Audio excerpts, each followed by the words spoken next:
fuck's going on, everybody? So today in this video, I'm actually going to answer an email. This guy asked me a bunch of questions about moving to Cambodia. I know that I'm in Mexico now, but a lot of people still have questions for me, and I have your answers, man. So I have no problem still answering questions on Cambodia, and in due time, once I have enough time here in Mexico, I'm going to be answering more questions on Mexico. But right now, I just got here, so I don't really know a whole lot about it.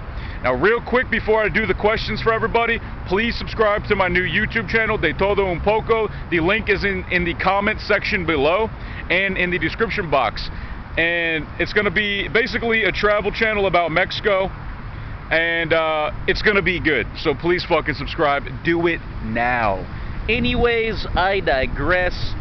Got a message from a South African gentleman. He asked me a bunch of questions. And I'm just going to kind of skim through them, and I think this will help some people out. He wants to know about accommodation. He says, from what I've been able to gather, will it be cheaper to start off in a hostel, find work, then get an apartment? Is this a good idea? Now, when I first moved to Cambodia, I stayed at Homeland Guest House. I forget the exact street name. I think it was like Street 314 or some shit like that. Whatever. Who gives a fuck? But I stayed there. It was like $10 a day. So like $300 a month. And then a few, like 2 weeks after that, I actually found an apartment. It was a very small, like, studio apartment, but it was my own place. It was $150 a month, and I had my own privacy, which I guess I did in the hotel room too. But it's just not the same. It's kind of nice to have your own place. In my humble opinion, it is best to find an apartment. It is best to find an apartment. You can always haggle. You can always haggle with the lease agreement. Like some guys, they only want you to stay there for a year. Some guys, you can do month to month. Some people, you can do 6-month lease. It's really up to the landlord.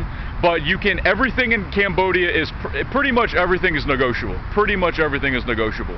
I think it's in your best interest to get your own apartment, personally. And if you want to get a hostel for the first week that you're there, do that too. But don't be staying in a hostel or hotel long term, because it's going to eat through your money. And yeah, it's going to eat through your money for sure, dude. It's always better to get your own apartment. Trust me, dude. Expenses. He says startup cost is a bit of a problem for me. I can basically get together. He's basically saying, all right, listen, startup costs. I'm not going to bother with what he said. Startup costs are this. You can go to Cambodia. This is after the plane ticket, by the way, or after the travel cost. If you arrive in Cambodia with at least $1,500, I would say $1,500 US, I personally believe that that is more than enough to get your feet on the ground and get rolling. Is it better to go with 3,000 or 4,000 or 5,000? Yeah, of course it is.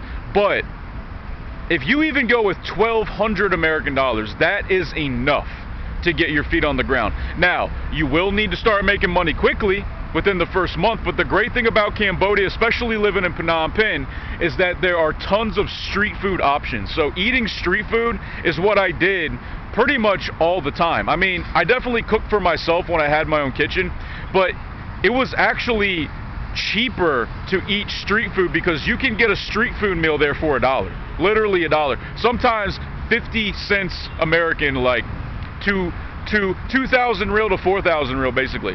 Now, that's definitely on the lower end of street food prices because it can be more expensive than that. But if you want to live on a budget, at first in Phnom Penh, for the first couple months, if you want to live on a budget just to get your feet on the ground, it doesn't hurt, man. It doesn't hurt, and you can do it. I did it, and if I could fucking do it, then so can you, man. It's fucking true. So you don't need to stress out about going there with thousands and thousands of dollars.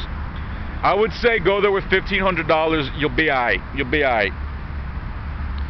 Drugs. He has a question about drugs. He says, how abundant are LSD and mushrooms and other psychedelics there? And what prices are we looking at?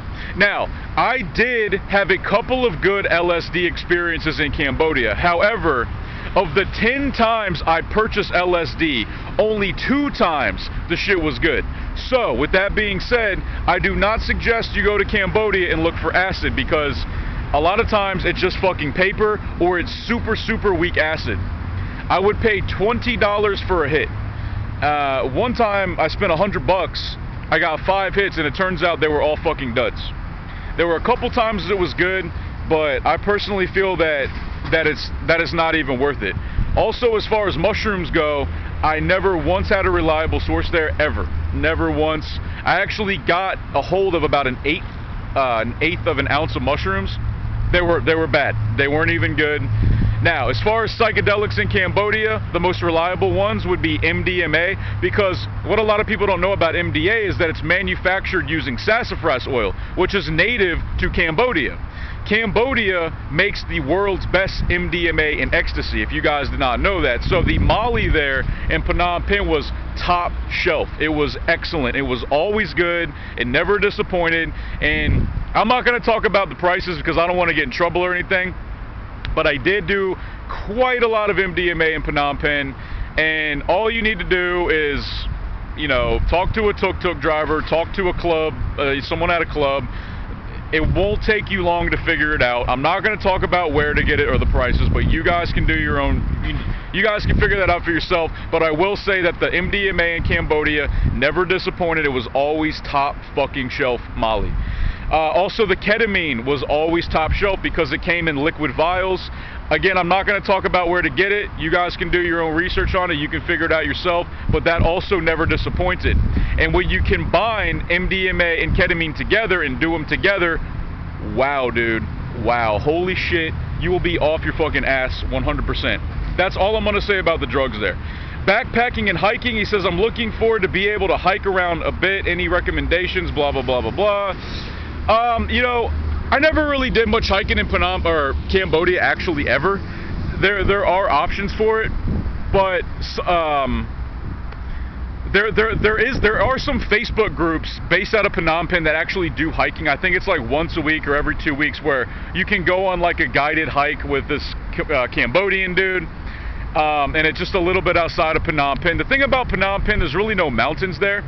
They're way outside of the city. But something that I used to like to do was I would ride my bike up to Silk Island, which was about, you know, maybe a half hour to 45-minute bike ride outside of Phnom Penh. You guys can look it up online, but I used to ride my bike from downtown Phnom Penh all the way to Silk Island. I'd cycle all around the island. I'd take in the sights, the scenery, the beauty, and then I'd cycle back. It was awesome. Make sure you take plenty of water, make sure you take some snacks with you, and plenty of weed as well, because that'll definitely enhance your experience for sure, man. Anyways, I hope this video helps some people, and like I said, please subscribe to my new YouTube channel, De Todo Un Poco. Guys, I lived in Cambodia for 2 years. I made a fuck ton of videos out of there. I'm just starting my journey in Mexico. The videos will soon multiply. I'm going to be talking all about Mexico, man, all about my experiences here. I'm going to be helping people out. I'm still going to be doing videos for No Joke Howard, but it's going to be different subject matter than my new channel. And the new channel's link will be in the description box below and in the comment section. And the guy who sent me the email, Sean, thanks for the questions, man. Best of luck to you in Phnom Penh. Peace!